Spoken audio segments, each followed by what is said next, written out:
All right, everybody. It is Wednesday, February 1st. That is right, February 1st. January just flew by at an incredibly fast rate, but we are already in the second month of the off season, and we're here on our normal, regular, once a month Wednesday hangout. So, thanks for everybody joining tonight. I hope everybody is staying nice and warm and toasty, especially in Oklahoma, due to the impending freezing rain, sleet, possibly, maybe Andrew, you may have to tell me otherwise. Volcanoes. um, Depends if you have uh, depends if you have volcano insurance. it's true. And if you consider Mount Scott a volcano, probably not.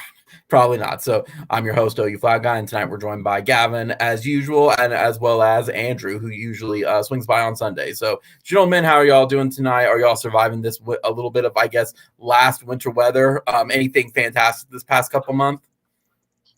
I mean, other than being under the weather for a week, I've been doing pretty good. Hopefully not COVID, just maybe the flu. No, not the flu. It's just an upper respiratory infection. Just been dealing with a bad cough and and just been dealing with some throat problems. But other than that, I've been doing pretty good.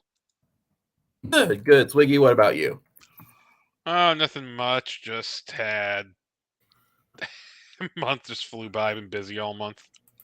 Oh, same here. Been working on some hobby stuff, just working on just kind of like catch up and just taking like a nice little breather because of everything with it. I mean, people don't understand when you live stream, it's fun and engaging to talk with the community, give our thoughts, but it does drain you a whole lot, especially like doing back to back to back to back when you're doing it as a hobby versus like a normal everyday like 9 to 5, like a lot of the sports writers or anything do.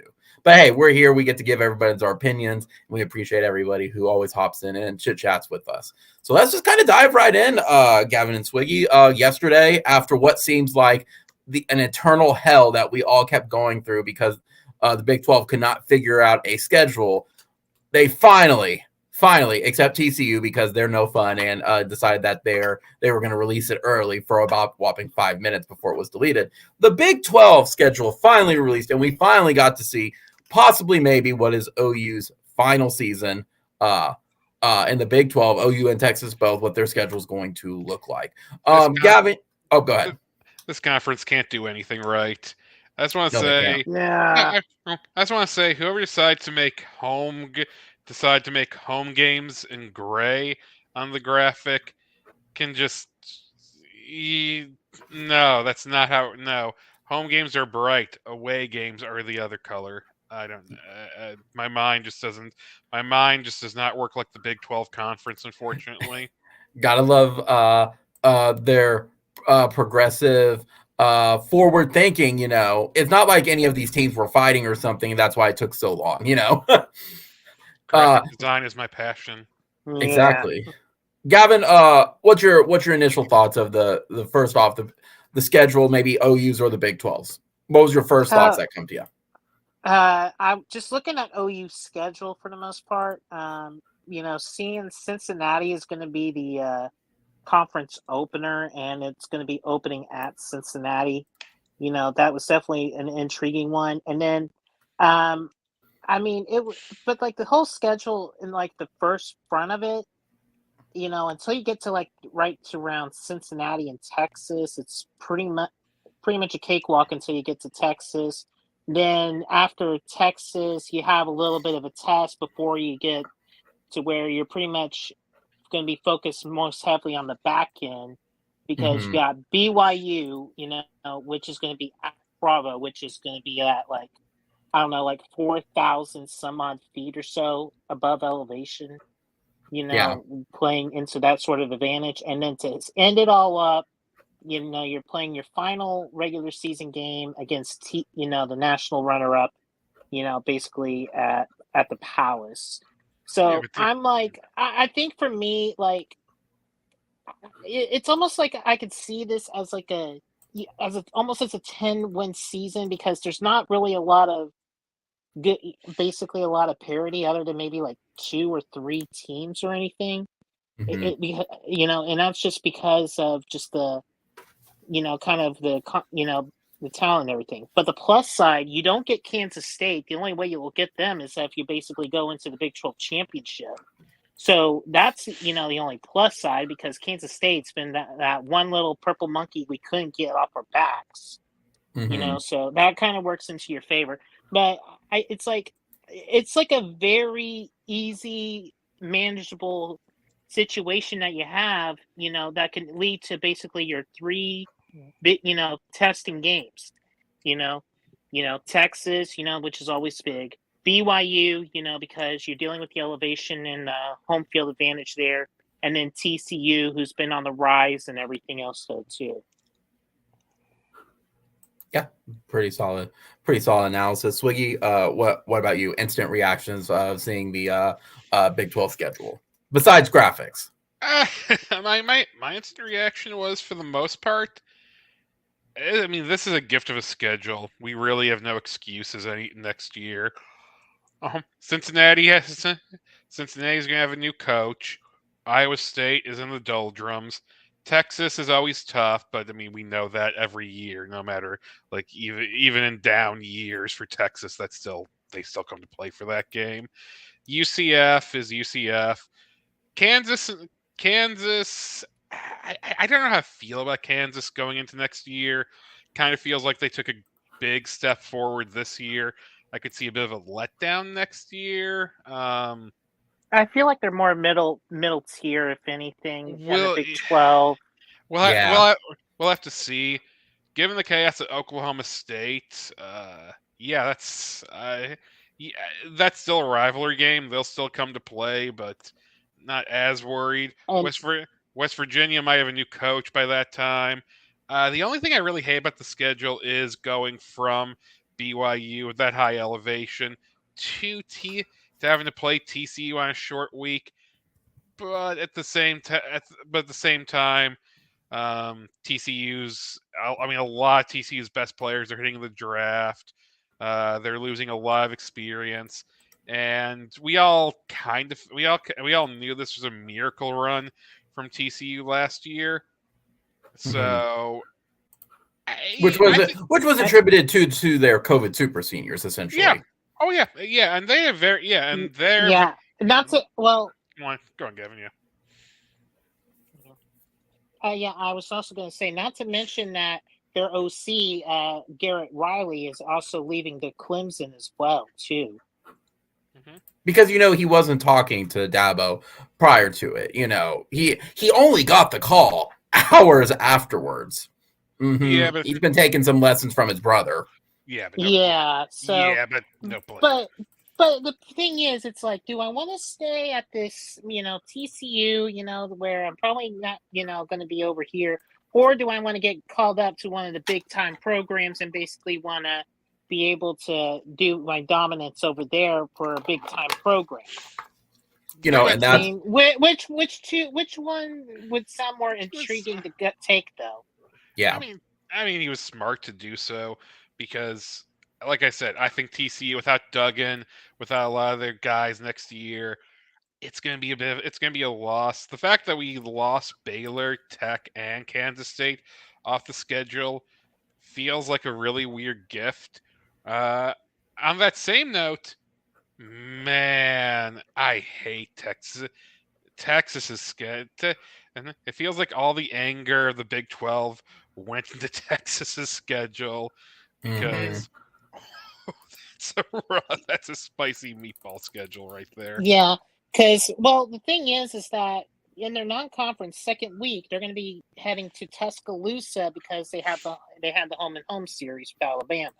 Yeah, but they're not going to hold that against them though either. No, I know that though too. But I'm just saying, if you put that on top of the schedule and everything else, too, I think that's going to be really difficult for Texas though, in that sort of sense, in that sort of longevity as well. Texas can't even sleep on Rice because even though I don't think he's that good, JT Daniels is still enough of a brand name that week one you're not sure. Hey, week one you're still feeling stuff out. That's not the easiest. JT Daniels isn't the easiest opener. I still think they win, but that's a sneaky. That's kind of a sneaky tough matchup. And of course, too, at least for half. I mean, JT Daniels was also too at West Virginia last year, and they did beat us with their backup probably just him quarterback. alone. So, huh?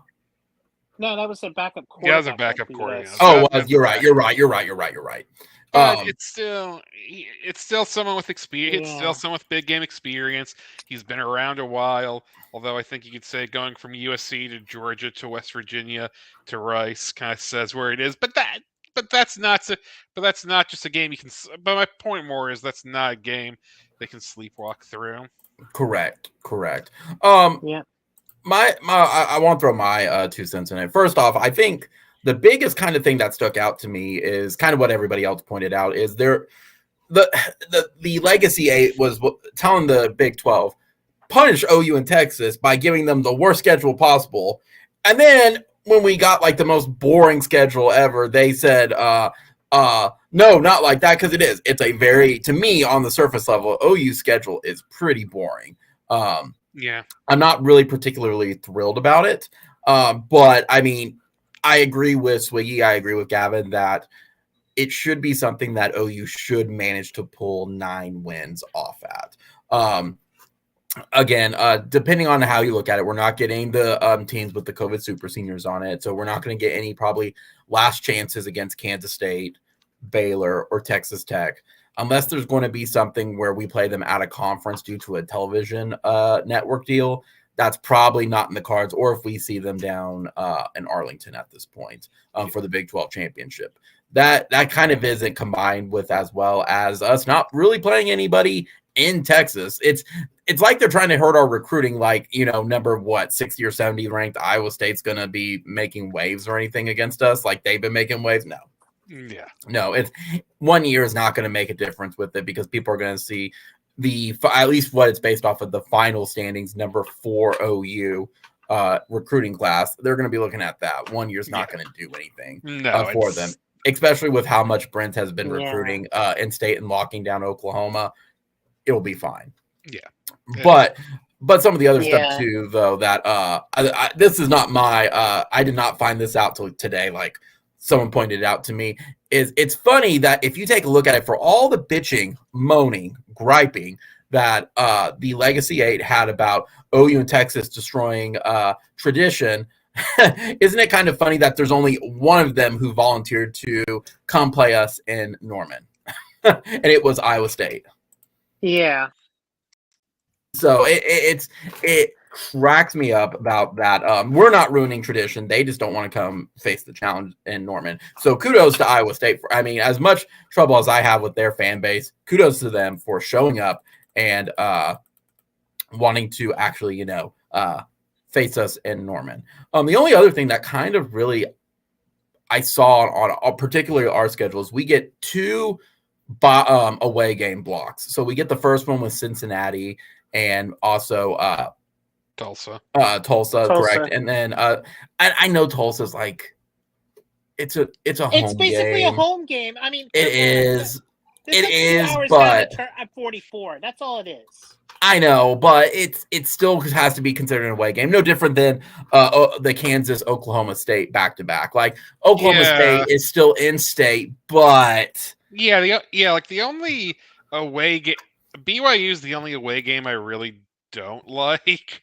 Right. Every other one I'm kind of like, okay, we know Tulsa, Cincinnati, Red River is Red River. We deal with that every year. Kansas is Kansas. Stillwater is a rival. Once again, it's a rivalry, so you deal with that. But yeah. Correct. So going through the schedule, honestly, if you take a look, like let's kind of go through OU's and then kind of go for everybody else's. First off, I do want to say this. I do want to make this clear. OU's home schedule sucks. I have thought about this back and forth. Like, well, my gut feeling was it was terrible. Then it was like, well, maybe it's so. No, I've gone back to it is a atrocious home schedule because look, we've got Arkansas. We got Arkansas State. We've got which is a trash game. It's the body bag game. I'm debating which one's going to be on ESPN Plus. It's either going to be this game or SMU. I'm convinced SMU. No, it's not going to be SMU. That's going to be Arkansas State. SMU's kind of in that American Conference. Arkansas State's like SBC or something like that. You know, you would think that, but that's also the first game of the season, and that's just not OU's vibe to put the first game of the season on ESPN Plus. I don't know. I just don't see SMU as one of those, as that body bag game. If anything, I mean they've kind of had. I think it would be more of Arkansas State, because Arkansas State would is much more of a fact that they don't want to get killed first off the bat. Oh, absolutely. Don't get me wrong. Arkansas State is absolutely Andrew knows my joke, of the traditional tribute to Owen Field team that we have to yearly tribute a team to it to make sure our season goes well. That's what Arkansas State is. Yeah, I mean, the only interesting thing, the home schedule is 2 interesting games. Central Florida, which, I mean, I really don't. I guess it's the new. Well, before you jump there, we're getting there. We're getting there. Hold on. So Arkansas State, then SMU. The thing is with SMU, it's not a bad game. We haven't played them since '95. It's going to be a Dallas trip here in the couple years anyway. It's not like you could have picked worse. The problem is Sonny Dykes is now at TCU. It's not the SMU of 2 years ago. It's not going to be a body bag game, but it's like you had to get somebody else. At least SMU is there. Same thing with Tulsa. If we're going to consider Tulsa as a home game, it's 2 hours away. It's going to be 90% Crimson. Tulsa, depending on the year, Gavin, you would know better for this one for us. I keep forgetting Tulsa has a football team at this point until they're good. Yeah. Most of the time they're bad, and I don't think this year is going to mean anything different. Yeah, and the thing is that Tulsa just got a new head coach. They got Kevin Wilson, who's the OC over at Ohio State, and he's been been trying to work hard a little bit of recruiting. In fact, he actually got a good few chunks from the portal. In fact, they took quite a few players from Oklahoma State and got them on over to Tulsa. Right. And he's been working really hard with mostly the Tulsa area schools too, which is to be expected. I mean, everyone's still. Go ahead, Gavin. So, but I was just going to say, I don't know if you guys remember, but I always want to call him Braden, but it's Brennan Presley. He was a standout over at Bixby for a few years and everything. His star wide receiver made that 100-yard kick return against OU, and he's actually now transferred on over to Tulsa. So that's probably going to be like one of the players for Tulsa I would probably keep an eye on more than anything else, too. But it's going to be like going to be like a first-year rebuild over there in Tulsa for the most part, with using a lot of stuff from like Kevin Wilson, if anything. Right, and that's kind of the big thing for it, where it's like, I'm not really – I don't want to be that person for it, but it's going to be essentially a home game without it being a home game. That's going to be the thing. Tulsa's probably going to have a losing record. Well, and that's going to be expected, though, too. I mean, they haven't had much excitement since – I would probably go back to maybe like 2015, 2016, and that's when they had like 9, 10-win seasons. And the problem is they were trying to pretty much stick with this, this philosophy that they were doing back in 2015, 2016, but they never really moved forward or moved in the progression. They kind of was sticking with that same Art Briles scheme, and it wasn't going anywhere. Right. So, I mean, again, though, it's going to be an easy game, but it's still part of the trash home schedule we have, because then we have Iowa State, who – for as much loss that we took last year, didn't lose to Iowa State. Well, hold up. You forgot. I'm talking just the home schedule. I'm just talking the home schedule. Tulsa's not the home, but it kind of is type of deal. Yeah. It's going to be 90% Crimson. So, but Iowa State, I think Matt Campbell's prime has come and gone. He should have went to the NFL a couple years ago, because I think same thing. They're going to be. It's not something that is going to make my season tickets worthwhile. Not my season tickets, my dad's season tickets, but it's not going to make it worthwhile of they're wanting him to drop 4 figures for it. It's not the reason you go to this one is it's the last time we're probably going to face Iowa State in the Big 12. But if you've seen Iowa State once, you've seen them every time. And a Brent Venables team is not going to lay over Iowa State. Same thing. The other intriguing one, Swiggy, you said it. I think UCF is a little bit intriguing because it is one of the new teams. It's here. So, I mean, I'm not personally sold on UCF. I know there's a lot of people who love UCF. I'm not sold on them. I think they're going to be a 7-5 team.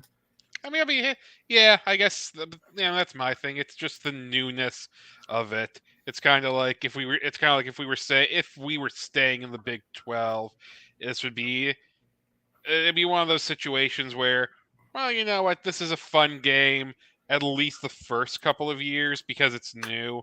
It's like the first few years we got West Virginia, the first few years we got TCU, and now it's just more taking care of business.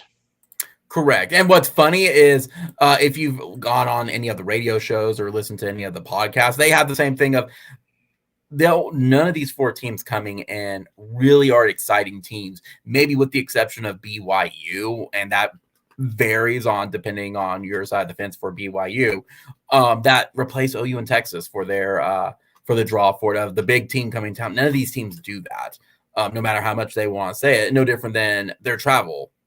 It varies. Provo's nice. Yeah, Orlando. You're not in the good part of Orlando. I go to BYU once. Correct.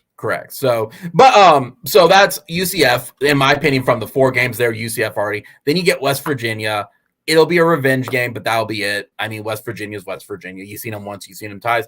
And probably the biggest game on the schedule, which I don't think it's going to be the biggest game this year at the Holmes thing. I think UCF's going to be the biggest game, is TCU. I don't expect TCU to be anywhere near close to what they were over the season with their loss. I fully expect TCU to walk in like 6-5. And I'm not saying that to trash talk. I really do believe there's going to be a hard learning curve going to it, especially with TCU's schedule before that, where they face Baylor, Texas Tech, and Kansas State. They're about to go through a meat grinder ending with OU. The thing is, if you swapped out TCU and OU's luck last year, it's probably us getting face planted by Georgia in the national championship game. We wouldn't have done any better. No, exactly. We wouldn't have. But we lost a lot of one possession games last year, and TCU won a lot of one possession games last year through incredible luck at times. So correct. And it's I think it was just like it's unfortunate. It was just a switch. Right. But again, we would have gotten obliterated too. Like the most that TCU did, like, look, our luck sucked, and TCU won the first playoff game for the Big 12.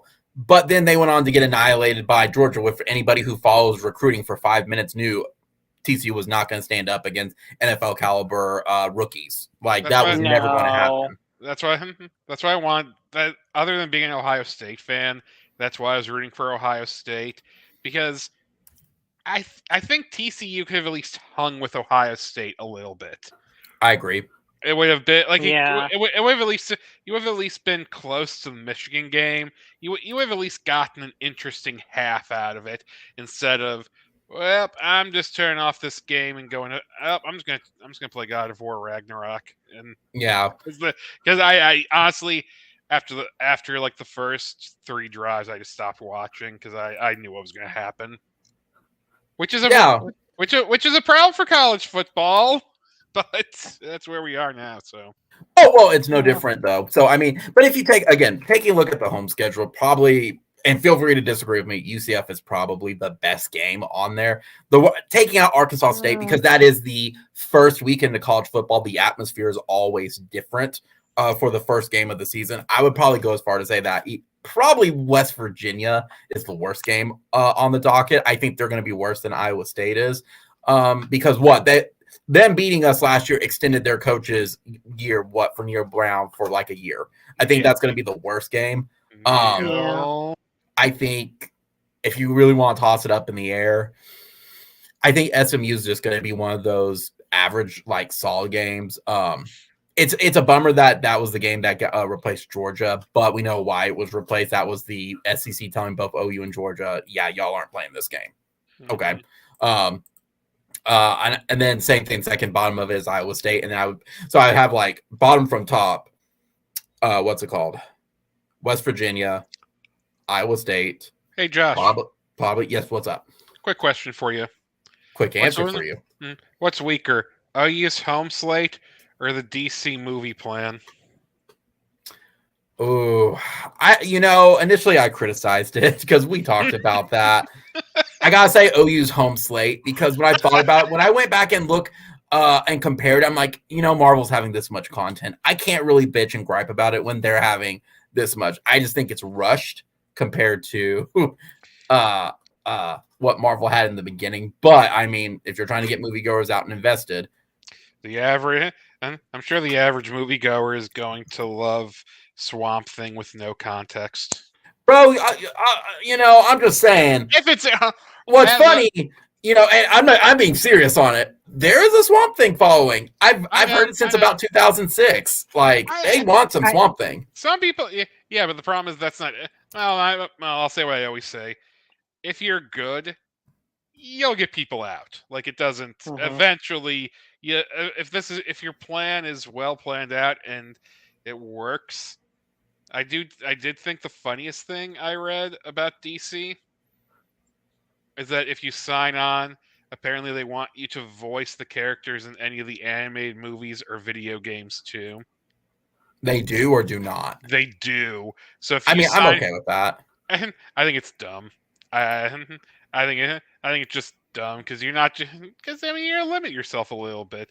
Like you just like some people aren't gonna wait. Some people are gonna want to waste their time being a VA, and by that, if we followed that logic, we never would have gotten Hamill and Conroy as Joker and Batman. I think it's dumb. I think that's it. I think it's one of their dumber moves, but we'll see how long that lasts, though. I mean, I understand. I get why for it, and we'll see. So, so overall, though, let's kind of go through OU schedule. So obviously, Arkansas State W. I don't, unless there is complete meltdown disaster, I don't think anyone in this room is going to say that we're going to lose to Arkansas State. So that's one. Number two, SMU. I think OU takes care of business against SMU. Yeah. Already rolling into the season 2-0 at this point. Number three, Tulsa. Gavin, again, unless we have anything, 3-0. That's already 3. Right in the beginning, kind of mirrors the 22 schedule at that point. So we go into the second quarter of the season. We face off against Cincinnati. That is a little bit of a tough road game. Cincinnati is no slouches. I think OU does take care of business. I think that comes right at the right time for it. I'd be a lot more scared if Fickle was still at Cincinnati, but he's over at Wisconsin. Yeah, and Cincinnati got it, and the coach Cincinnati got was a coach who Louisville wasn't exactly sad to lose. Right. I'm not saying that. I'm not saying if you're a Cincinnati fan, be concerned. I'm just saying that if Louisville was fine with him finally deciding to go somewhere else, maybe think about that. Think about that for a few minutes. Right. So I'm not concerned about Louisville. Plus, they have a small stadium.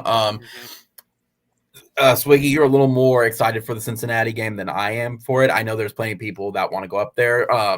I know there are some friends I talked to said like versus like Toledo or Columbus. I've seen OU play Cincinnati. I don't care about that game. Like it's kind of cool because it's new, but like I mean, if Fickle was there, I'd probably be super into it. But I'm not. I'm just not concerned. I'm not overly concerned about Cincinnati. Yeah, I'm not either. But I do think they are going to be a tough team. Yeah. Gavin, any thoughts on Cincinnati, or do you kind of agree? Like probably at the moment, going into that second quarter of the schedule, they at least are probably going to be 4-0. I would probably say as long as they don't get themselves ahead of Texas, that's kind of be the big thing. Because I always have this sneaky suspicion feeling that whenever we have a game that's always before Texas, we always are looking too far ahead and everything to where we just somehow, forget, oh, wait, we got to play them this week. We always seem like we always peek too far ahead and then we basically shoot ourselves in the foot. That's the main thing that I always get concerned about. I think if for me, Cincinnati would be one of those trap games in a sense. I mean, we would still pull it out, but it would still feel like a trap game leading into Texas. Well, Cincinnati's a couple weeks before Texas, though. I mean, it's 2 weeks. Yeah, it's 2 weeks. Yeah. Yeah, it's 2 weeks. We have Cincinnati, then we have Iowa State, which I feel. I mean, look, Matt Campbell plays us hard, so that could you're right. Iowa State could definitely be it. But I just don't see them having the talent this year or next year. I don't either. I do see it as a trap game, though. I do, just because of coming back from Cincinnati. That is a rather long travel trip to prep for. I do think that is something to be on the lookout for, but I also agree with you that Iowa State does not have anywhere near the talent that Cincinnati does, but it is definitely one of those you don't want to fall into again, it's a trap game because you don't want to rest too many guys to get ready for Texas just to throw up on yourselves going into Texas. Yeah. If I had to pick a game that OU could lose, it'd be between Cincinnati or Iowa State going into Texas. They have as much, in my opinion, a possibility to reach undefeated versus even walking in just 4-1 at that point. As far as Texas goes, I honestly don't know. It's all gonna depend on if Quinn Ewers and if Ewers is actually good this year, or if he still has his accuracy problems. The problem is with Texas though is that, and it's like how I usually say it's like I can make. I don't want to say it's like a Spencer Rattler syndrome or something like that, but it just kind of has that feeling of it in a sense though too. Highly rated quarterback and everything else though too, but then had accuracy issues. Whenever he was trying to throw the ball. Plus, I mean, I don't know if it's the that early game or something like that, but if it continues. That early season schedule is not a confidence. Might not be a confidence builder. Rice, Alabama, who Texas is going to lose to Alabama. I even with Alabama rebuilding, I don't really feel like that's controversial to say. Maybe they'll surprise me. No, they almost did this year, but Wyoming, who they should take care of, that's their easy game. And then in Waco for Baylor is tough. And Kansas is, even though I think Kansas will take a step back this year. I don't think that doesn't mean they're going to be the walkover Kansas they were. And for whatever reason, Kansas likes to play Texas. So, is that one quarterback we didn't face last year? Is he still there at Kansas? Because I was going to say, if he is, I would definitely think like that. I mean, it's a home game for Texas, sure, but that was their team, and I think with him ran without apparently everybody who is high on Bijan Robinson in fantasy football, him going to make moves next year. Like, I don't know what they're having. Give me some of that, but I think Texas is going to take a step back for sure. Yeah. I mean, Jalen Daniels is still a Kansas. So, yeah. So I personally. Right now, until I see better stuff from the OU team, I do think Texas would beat us in Dallas this year. I can be swayed, obviously, as the season goes by, especially because that's 8 months away and I need to see more tape. But on the surface, I didn't have OU beating Texas for another year until next year. And then business resumes. I have no strong opinion. I have no strong opinion because we need to see where Ewers is. They didn't see Gabriel last year, so and I don't know. That's to me. That's I put that down as at this point a total coin flip. Like I don't think any of us are actually going to have a good idea until the week before what this game is going to be. Like some years I can look at and just be like, oh, this is gonna be a great game. But this one, no clue. No, just I agree. No clue. I agree. Yeah, I agree. Yeah, I just it's a toss up. So I just say we kind of just put that in the toss up category for a while, though. Well, and I agree with that, Gavin, because it's also too we have to see where the team is. That's ultimately where it's going to do. And it's rivalry game. Well, we just have to kind of see. The other thing I'm also wanting to kind of see about is, like I know yours is going to be the starter. That's no doubt though too. But What you're telling me? What you're not going to start like the second coming of the quarterback Jesus for Texas with Arch Manning, sir? Yeah, that's under number 2. Excuse me, Gavin. He is number 1 on Rivals. He's not even in the top 5 with other teams, but he's number 1 on Rivals, who said Jackson Arnold is not even a top 10 quarterback. Then again, he's not Gatorade Player of the Year, though. Not even in Texas. I mean, yeah. You're going to make Arch Manning sad, and you're going to make his uncles very upset at you. Well, what I'm just was going to say, though, was like I would love to see the quarterback room and competition and how spring training would be in that sort of sense.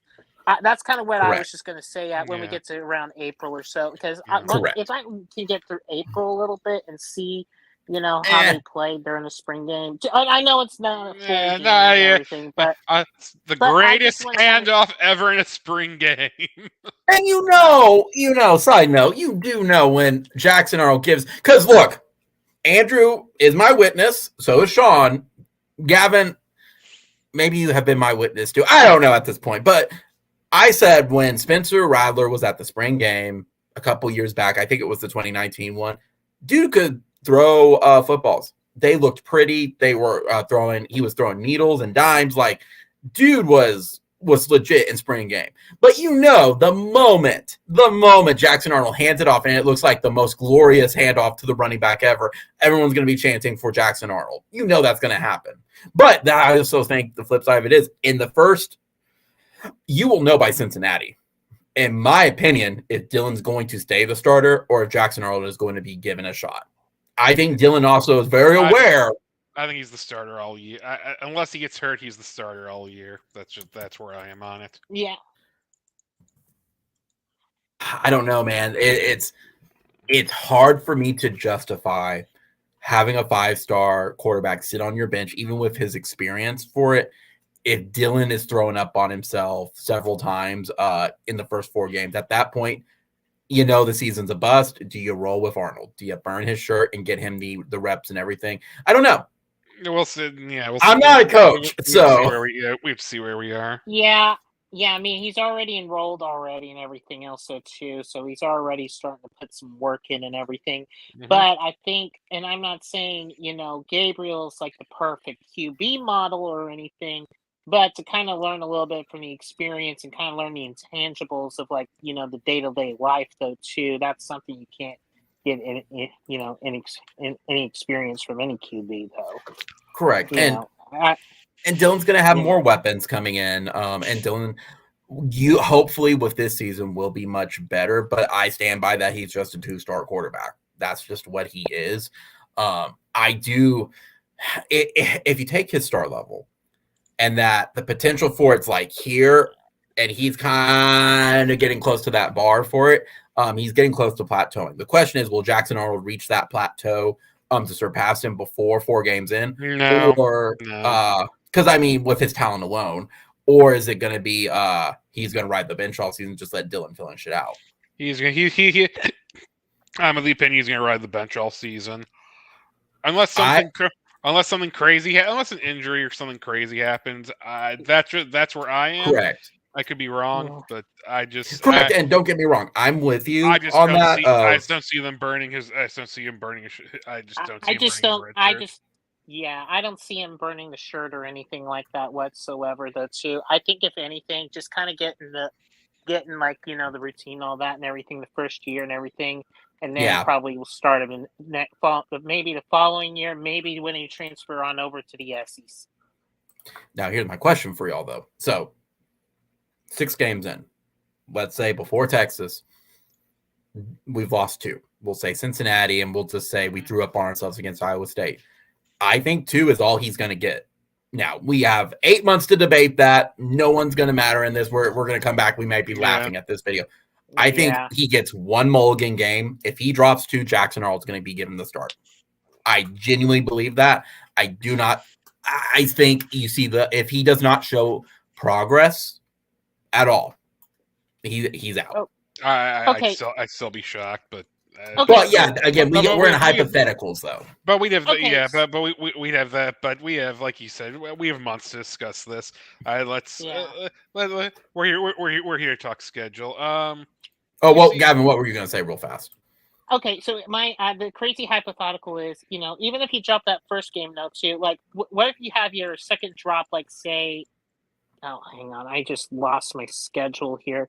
What if he dropped it, like say, against Oklahoma State? Like further down the road, do you pull that off right there? No, because by that point the schedule is mostly done at that point, and you're either playing for something and you're not, then you don't. Then you just leave him in. You don't burn it, and you call it a day because you're not going to do that against other teams. So we return. We have a bye week. I love where our bye week is. I love that. It gives our guys a good rest after Texas win or loss and gets them mentally prepped for the second half of the season. We come back home against UCF. I don't really.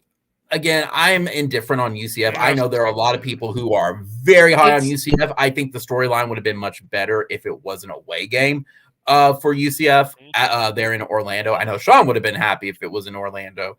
But Dylan Gabriel at the Bounce House, I think it would have been better there. Here, it's just a no-nothing game. It's just it's your average conference game. Yeah. It's a little more exciting because UCF.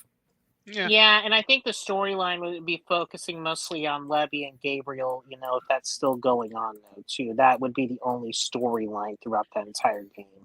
Correct. So, to backtrack just a tiny bit. So, going into the bye week, OU's going to be either possibly anywhere from 3-3 to 6-0. I think the range is perfectly there because you can justify the trap games, you can justify Cincinnati, and you can justify Texas. Worst case scenario would be 3-3. I think OU, if they did lose to Texas, they would annihilate UCF at home. I would probably say they would go 5-1. Would probably be in that loss to Texas. So that would probably I think that range is somewhere there. Yeah. So they face UCF. I don't see them dropping that UCF game. So that's another win. Yeah. You go to Kansas. OU's not losing to Kansas. I'm sorry. You can chalk that as a win. Oklahoma State's a complete dumpster fire. Even if in Stillwater, this being the last Bedlam game, I don't care what Brett McMurphy says. Like, the last one's going to be enormous. They're not going to do that. But I mean, he has to say that until it's official. Just given his job, I just Oklahoma State just feel like they've just had way too much brain drain. Maybe Gundy has something he can pull people together, but I did love the Oklahoma State fans trying to troll Spencer Sanders of all. That was bad, my dude. Even I'm like, yikes! Yeah. Like, guys, he was one of yours. Like, he played 4 years. Like, I get it. You have to understand that is the nature of college football right now. It is still the Wild West. It's a business decision. Yeah. Now, is it on Gundy for not accepting him? Absolutely. Yeah. Spencer explored his options. Now, I personally think he had the same agent that was talking to Kevin Durant and whispering in his ear that he was better than what he thought he was, because Spencer, my dude, you are not that good. There is a reason why other teams did not pick you up. I'm sorry. That's being truthful. I know that sounds mean. Dude was not good. Like what? Most of the players who enter the transfer portal don't get picked up by other teams. So that's fair. They think they're better than they are, with the sole exceptions of ones where it's like the OEs, where he has the injury bug. They're going to take a risk with a 5-star. Spencer Sanders, you know what you get with Spencer Sanders after 4 years. He's not that good. It's just like Stetson Bennett. Dude was a great on-the-field commander, and I will stand by that. Bro is not NFL. Both. I think both. Isn't it? I mean, I know it feels like Mahomes is. I know Mahomes isn't younger than Stetson Bennett, but it's a lot closer than it should be. Yeah. Yeah. I'm curious. I'm curious on this now. Yeah, Patrick Mahomes. Yeah, he's younger than Bennett. No, he's not younger. Mahomes is 27, but Stetson Bennett, like, he's 20. Bennett's 25. I don't.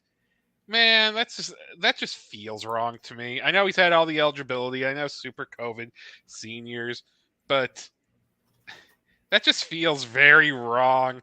That 25-year-old Stetson Bennett is a 2-time national champion. That just feels because of the talent around him, the coaching. I know. Yeah. I know. I will stand by that Stetson Bennett, where he lacks in the talent, he is a fantastic end game. He's going to make a great coach. Like I fully support him for coaching.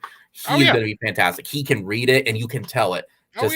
His ability cap, and that's okay. Drinking down in Fort Worth. That's all I can say. Hey! Don't insult Mr. Stetson Bennett the Fourth, sir. He was getting there for the early bird special at 6 a.m. I cannot blame him for wanting to beat traffic. He should still. Yeah.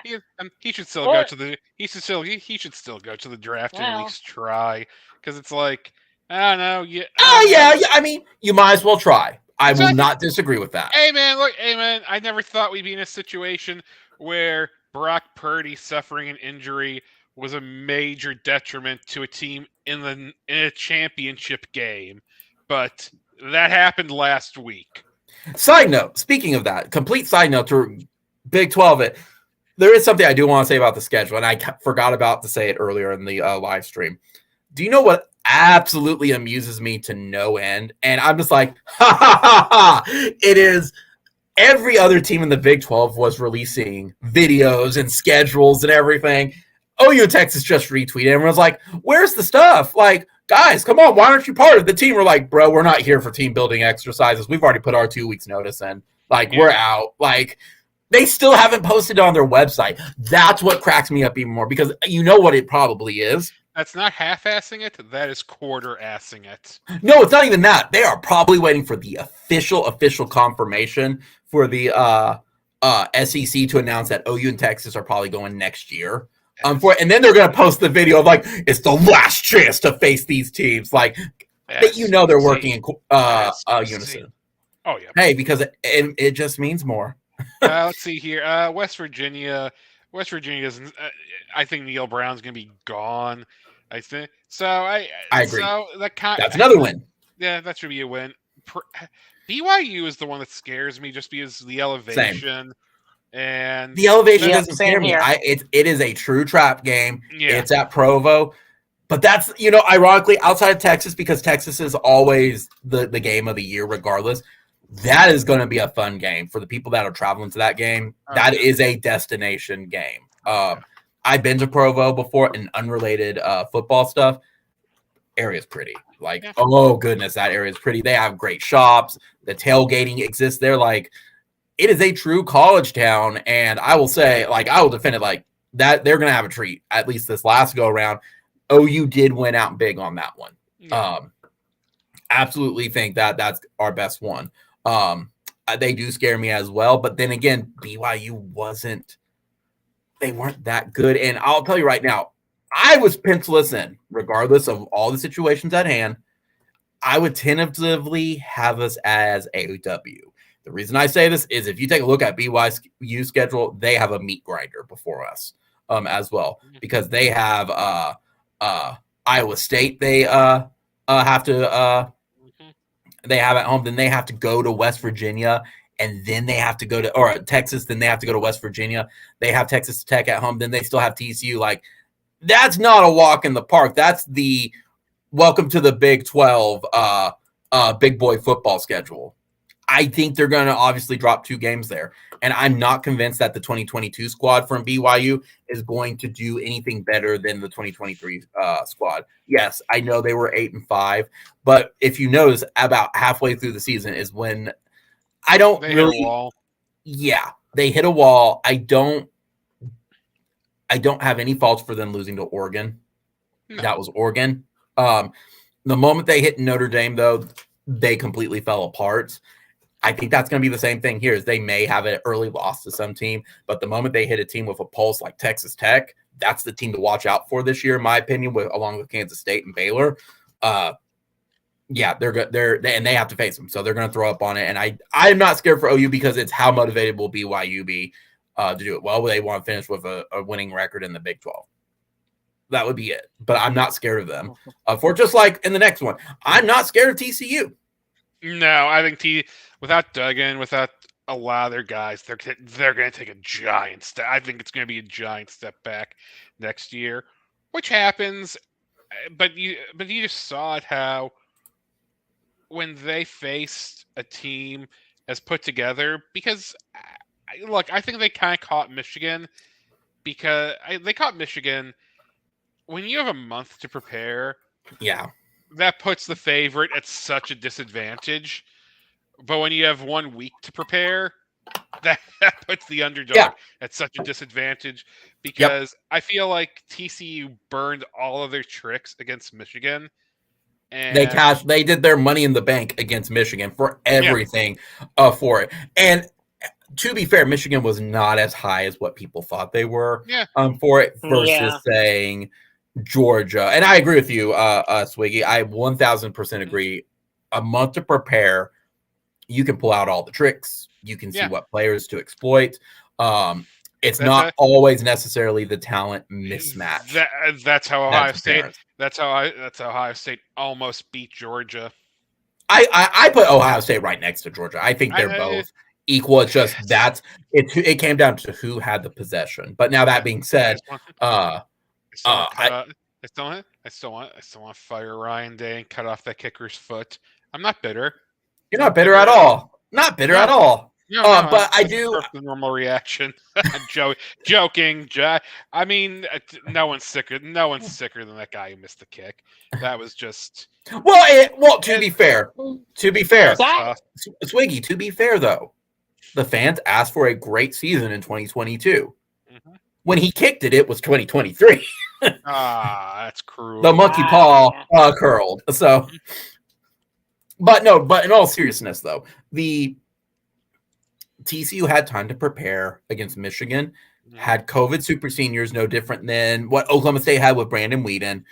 Mm-hmm. They had that ready to go. I'm not convinced with TCU's new staff with Kendall as well that he's going to do leaps and bounds like defensive. I think they're going to take a massive step back, just like Oklahoma State did when they lost out on their defensive coordinator. So that's my thought. So in my opinion, OU realistically, worst case scenario, 7-5. Yeah. Best case scenario, you could go undefeated.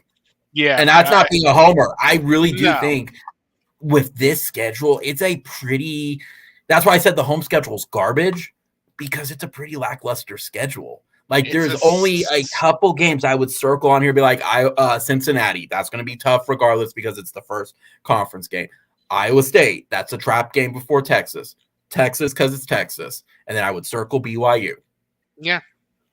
Now, there's going to be some surprises, don't get me wrong. It's college football. College football is always full of it. Absolutely. Hence why I do think if I had to pick 10-2, I think OU will drop against Texas. And if I really had to pick one, they're probably BYU. No, I think it's going to be maybe I don't know.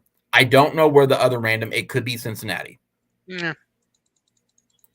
I think 10-2 is absolutely the bar, and I think you can make it to Arlington that way. The schedule just favors you at this point for it.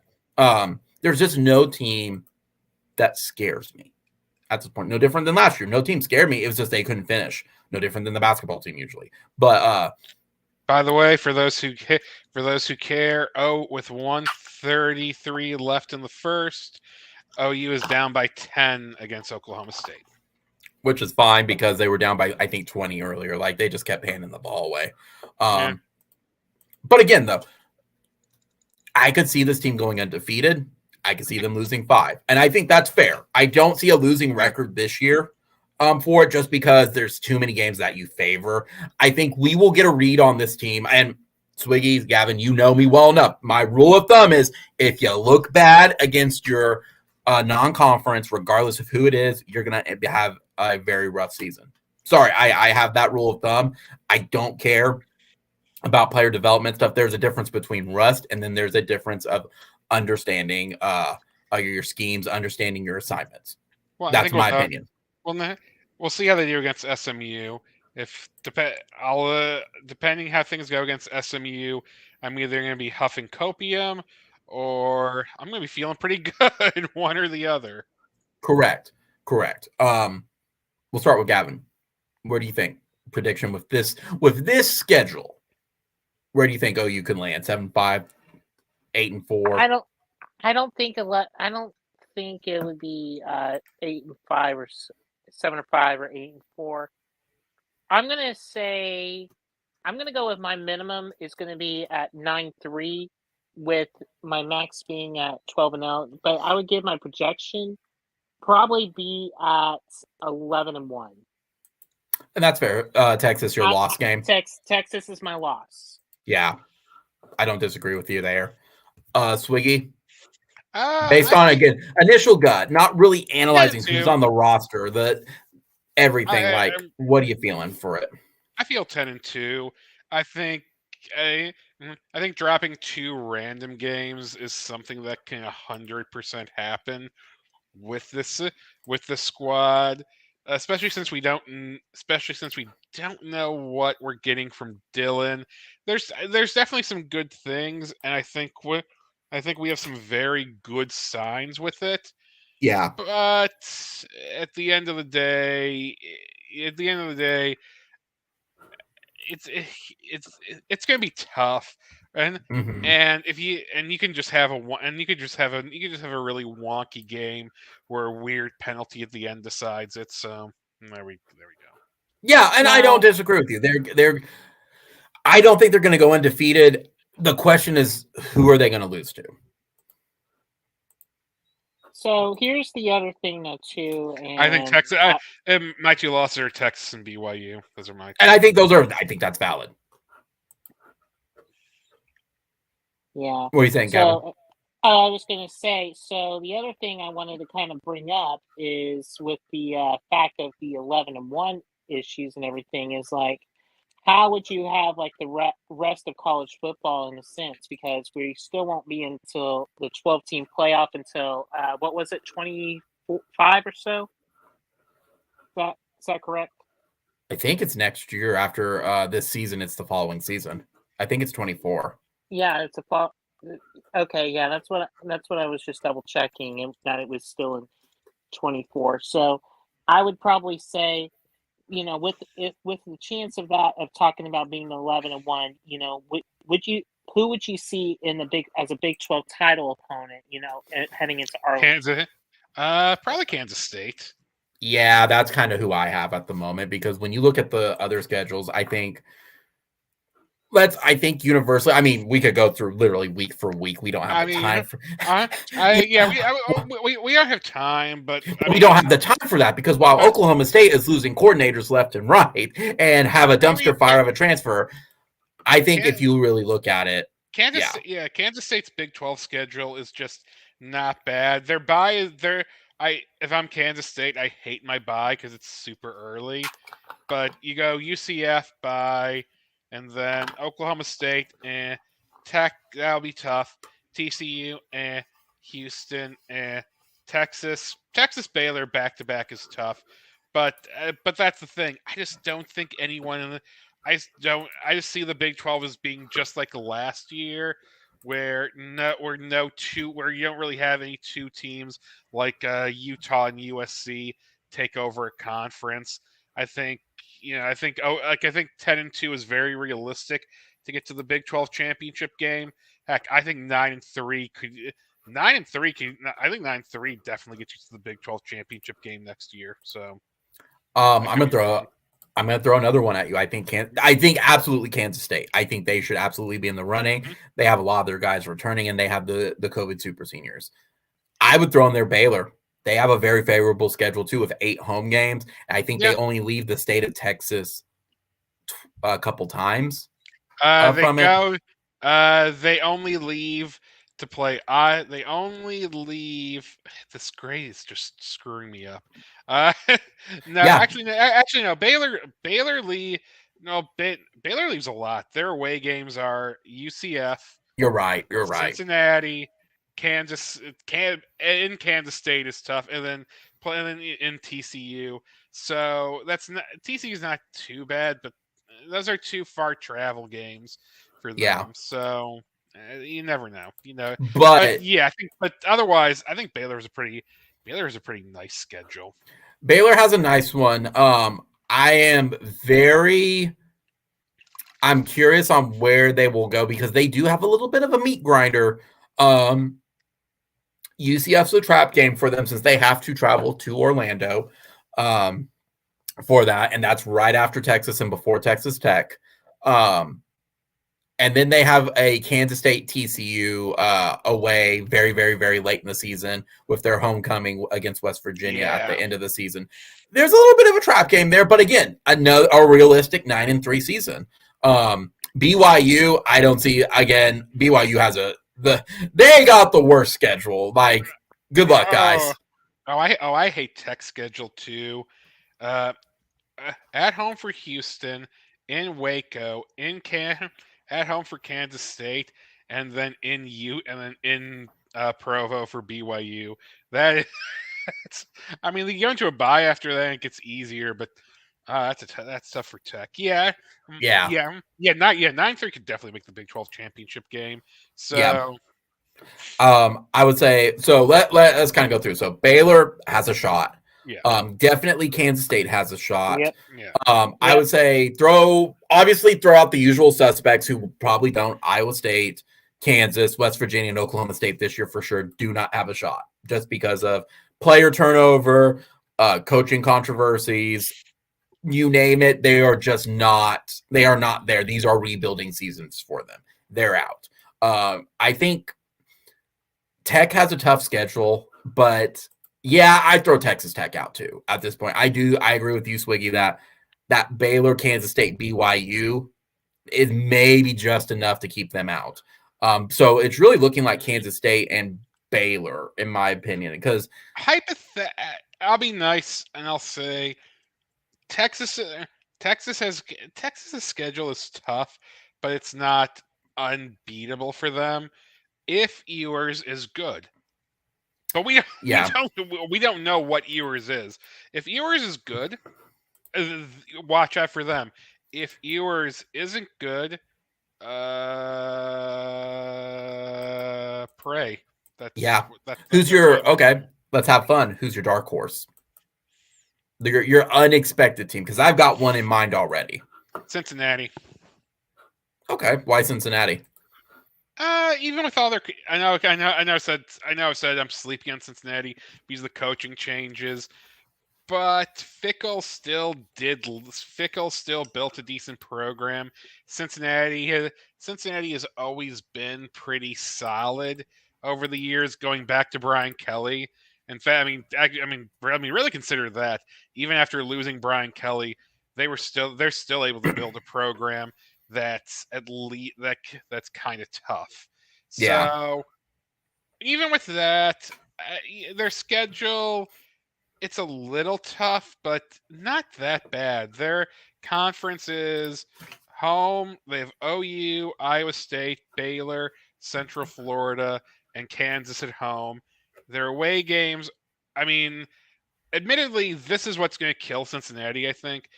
At home against OU, and then a Friday game against BYU. But then you go into a bye, and then your away games are Iowa State, winnable. That's their home game. But then you're away in Stillwater, which isn't hard.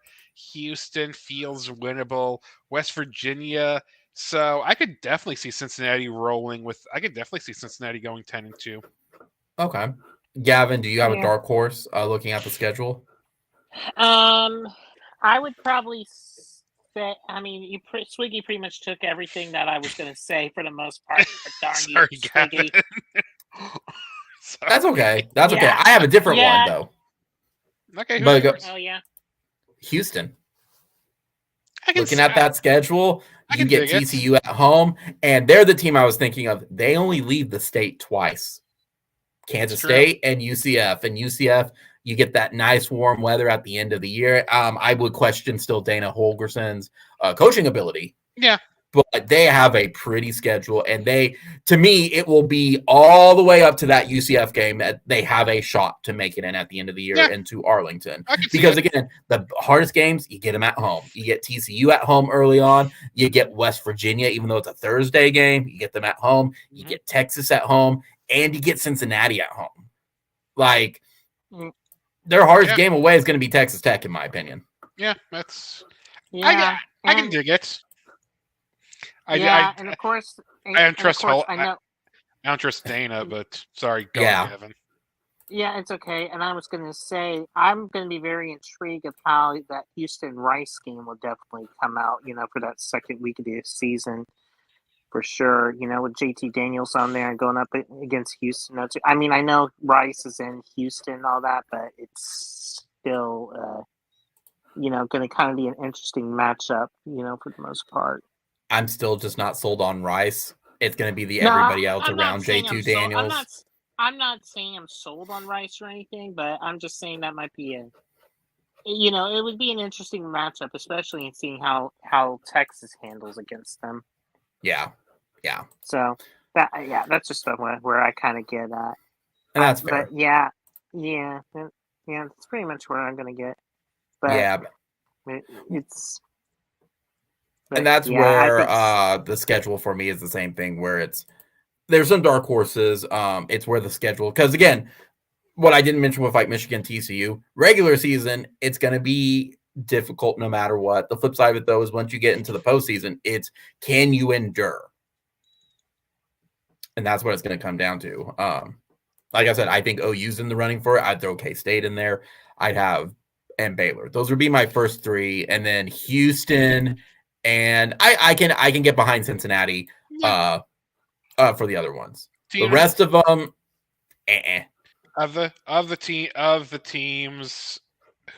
12 teams who do we have 12 teams this year, or is it 14? It's the big 14, sir. How many are in the 12? Well, at least we'll have the right number of teams next year soon enough. But the only ones who I just... this is be one of those things to where I wish just for the divisions. I wish for divisions. That's all I wish for. You're not going to get divisions, though. Especially not for this year. But I want divisions! I know. No, you're not. They're doing away with divisions, period. Like, no one's going to have divisions anymore because then you get the matchups of... We haven't faced Alabama for 20 years. Huh? This is Pac-12 isn't going to have... They're not going to have divisions. They're going to move away from it, too. I know. Of the 14 teams, the ones who I'm giving no shot, who I'd be shocked if they did it, BYU, Central Florida, Iowa State, Kansas. Sorry, Kansas. There's just too much of a... Things are just too blocked off right now. In a year or two, I think they could do it. Oklahoma State. I don't see TCU.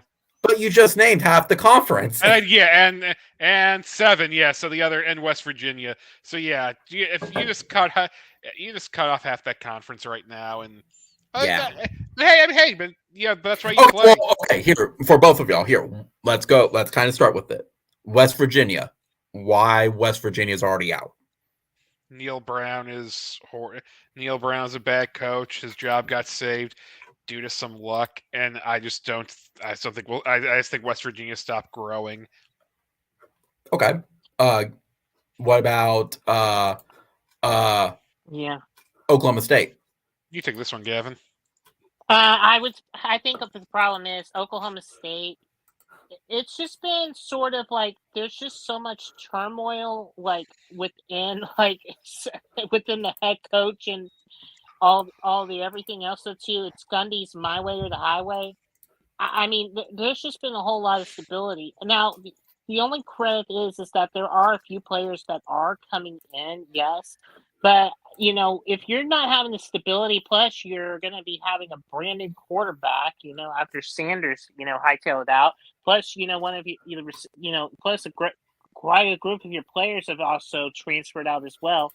You're pretty much almost like having to deal with a brand new core, though, too. And, only get prepared for a few months' time, though, too, compared to some that have been there for maybe, say, a couple of years or so here or there, though, too. It isn't really going to help you, say, oh, they're conference championship worthy. I'm sorry. I don't see it. I want to throw this in with yours, Gavin, as well, because I agree with Swiggy about West Virginia. I would say, too, Oklahoma State has to figure out their culture because they went literally within 11 days of Gundy needs to go to just trust the process with a terrible coach that they just hired. And I'm not saying he's a bad person. I just don't think he's the right fit for their schemes. That it's going to be a culture thing. It's going to take time. I think until Gundy leaves. There's no excuse why Gundy is the highest paid coach in the Big 12. And this is what he's putting on the field, especially with his recruiting class. I think it's a bad look. It was so because the problem his is class that was so bad this year. Yeah, it really is. And a lot of people are really going to be looking at this as like, when something's got to change. And the problem is, it's like, do you really want to bite into, Gundy's contract and all that and, force a huge payout for it? Which I don't think they're even going to do at this point. No, they won't tolerate it. So we got West Virginia and Oklahoma State are out for sure. Kansas, we don't need to talk about Kansas. Kansas is Kansas. I think we all realize that until they are going up. They are moving in the up and up. It's going to take more time. Kansas is Kansas. That's 3. I'm going to throw BYU in as 4 because of their schedule alone. They got the meat grinder schedule because they face Cincinnati. They face Texas. They face us, and they face Oklahoma State. They did escape Baylor and Kansas State, but they still have places they have to travel to, like West Virginia and TCU. And the big one with it's the same thing with West Virginia. I think I remember where it was like they go to TCU, have the bye week, and then go back to Houston. So they're flying around the lot. That flying is going to affect BYU. So they're out. So that's 1, 2, that's 4. Number 5, who did we say was 5? We say it was, who was it, Swiggy? Did we say Iowa State is out? Oh, yeah, Iowa State. Yeah, Iowa State. Yeah, I think Swiggy and you, or Gavin, either of y'all take for Iowa State. Why do you think they would be out already? Matt Campbell. Matt Campbell has unfortunately peaked as a coach. At least where he is, it feels like he needs a new change, and they just don't have the talent. I agree.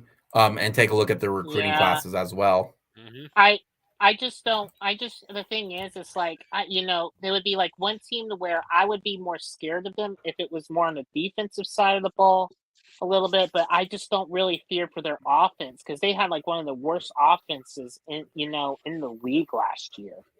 Correct. So that's one of the reasons why I'm not really saying. Now, I mean, I would be more concerned, with their defense than if anything.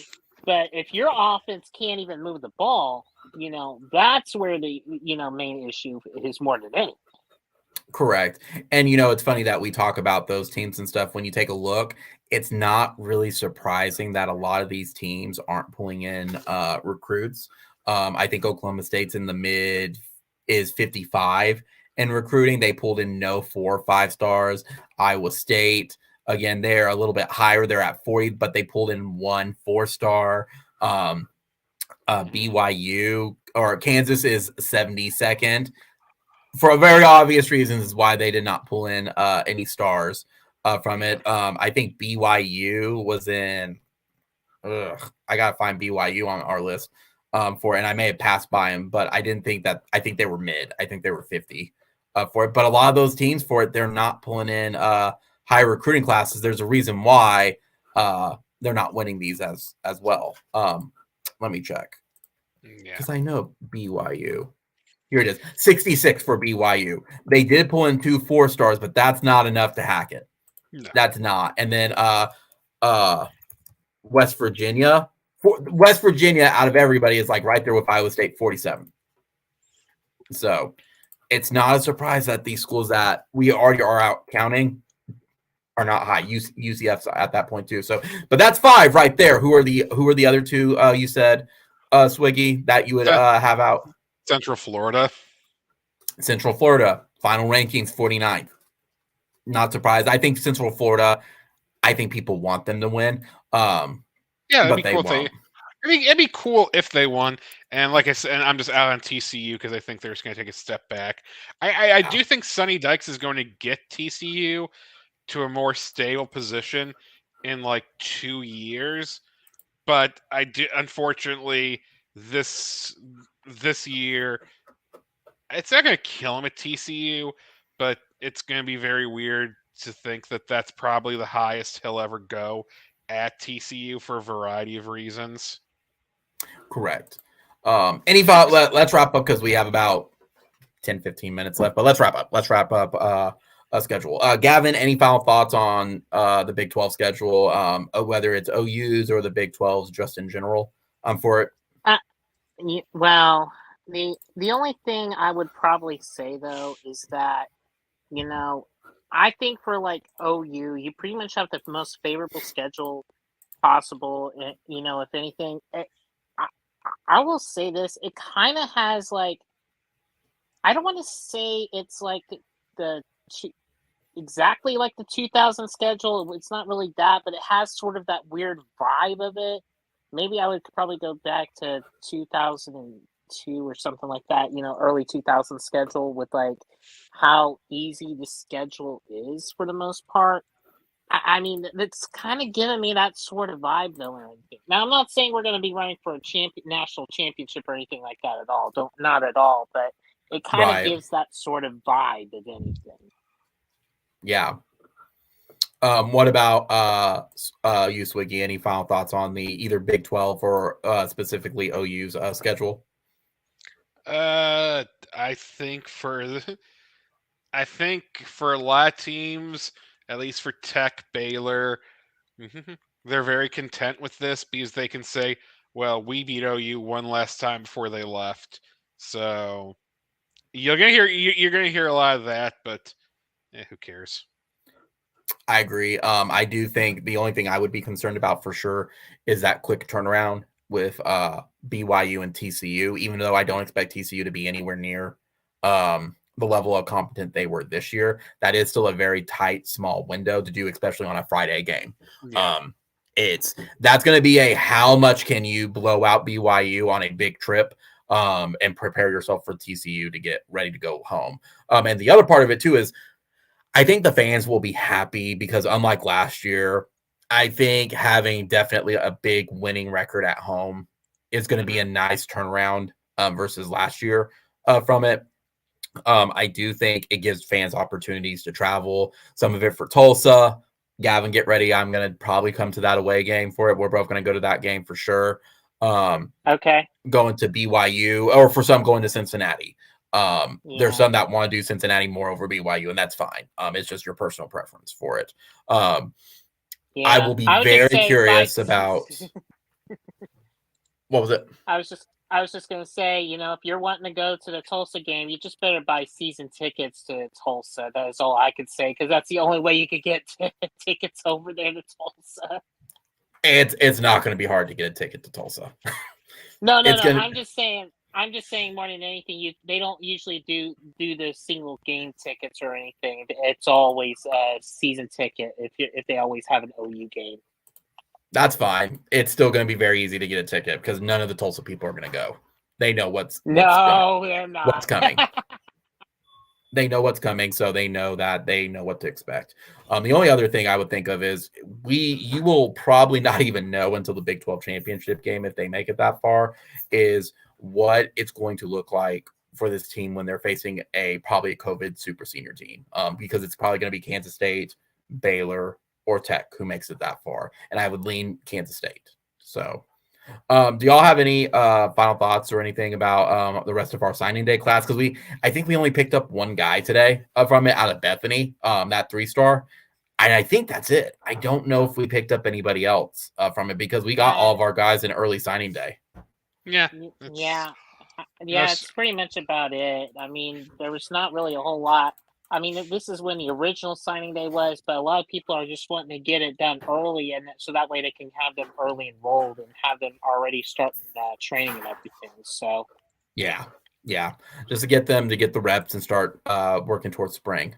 But I think that's it. OU finishes up with the number 4 ranked class composite, and it's the highest ranked OU class. I mean, bringing Brent in December, salvaging whatever it was for the 2022 class, and then for picking up a number 4 class by going 6 and 7. Hey, I'll take it. I will absolutely take it. I mean, we just got to rebuild and trust the process. That's all we got to do at this point. Correct. Last year was a survive. The more you won, hey, more power to you. But this one was definitely a survive and win type of ordeal. But we'll analyze. Everyone's going to be looking at the recruiting class. But for sure, OU had its big pickups. They had their flips. They were one of the more major talked about stories, especially with Peyton Bowen. In my opinion, great class. We're just going to have to see who pans out, who transfers, because to me, that's what makes you national championship is not just you live up to your skill. It's who all remains as the core unit, which I think these guys are going to be. But we only picked up one guy. Again, I don't think there's any others we're waiting on. Sean would be the one who would know for that one. The only other thing really on my mind, guys, is Tom Brady officially did announce today like he is done with football. I honestly think he wanted to go out on a high note, like Peyton Manning. Oh, go ahead. My opinion, the only opinion I have on that, Tom Brady is out at least until week 9. Some quarterback blows out their knee. By God, that's Tom Brady's music. My God, is that Tom Brady with the steel chair? Yeah. Here's the thing. Until we get through that, until we get through training camp without any injuries, I don't believe he's dead. Come on. This is obviously the second fake out before the monster wakes up and we fully kill him. How many times does a guy have to retire? How many times do I need to tell you this, old man? Didn't you know, Gavin, that for every Swiggy, that for every championship he got another HP bar. So we have many to go before he finally is fully retired. I have many conspiracy theories on Tom Brady, most of which I acknowledge sound crazy. But is it because of his poop? No. This is. I love that South Park episode. Can we have your poop? No. No, I honestly believe. No, well, I mean, I'll go into just one or two of them really quick because they're not that crazy. I think his divorce was a super quick divorce because both he and Giselle were trying to protect assets. I also think he lost a lot more of his money in FTX than he's willing to admit. Yeah, I agree. To me,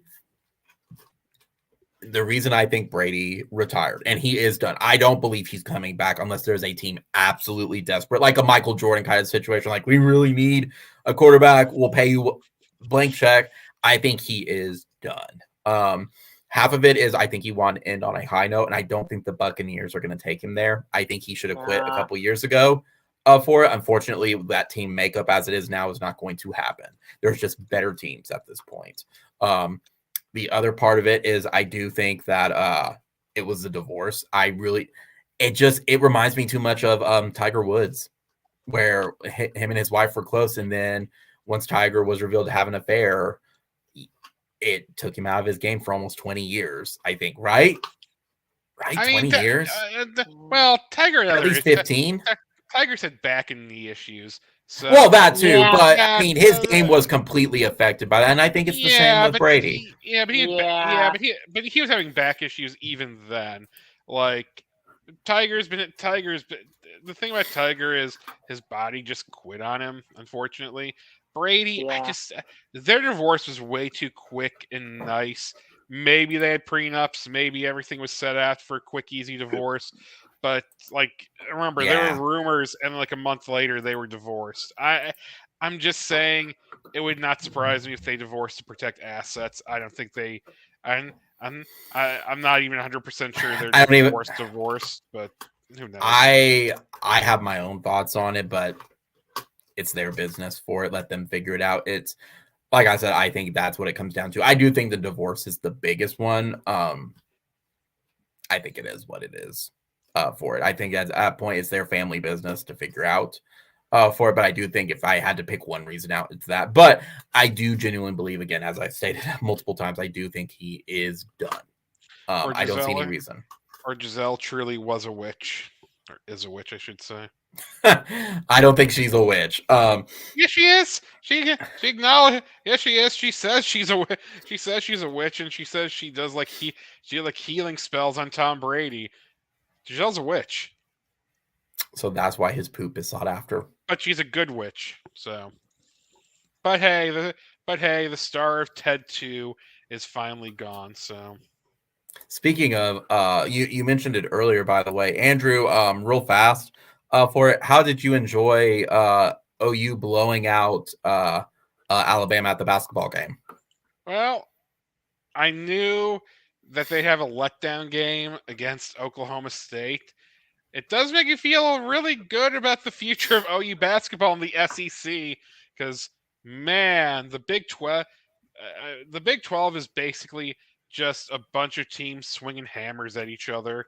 I don't know how these teams survive it. I mean, it is a gauntlet in the Big 12 basketball. I don't care what people say. It is a gauntlet. Like OU's gonna lose. OU's down 15 now to Oklahoma State, which is unfortunate. It's just, but that's just what that's just where the Big 12 is in basketball these days. Where I mean, if OU's a young team, I like Porter Moser. I think a move is going to help him. It's just the Big 12. You just have to have patience when you're building a basketball program in the Big 12 because you got Kansas, you got Iowa State, you got Tech. Texas fired their coach and they're still rolling along just fine. Don't forget TCU is also on a roll TCU. Too TCU. I mean, what's the running joke in football, Baylor. guys? It's the circle of suck. Essentially, it's like you're really good against one team, but there is a kryptonite team for it. Outside of the you lost with it. I think that's.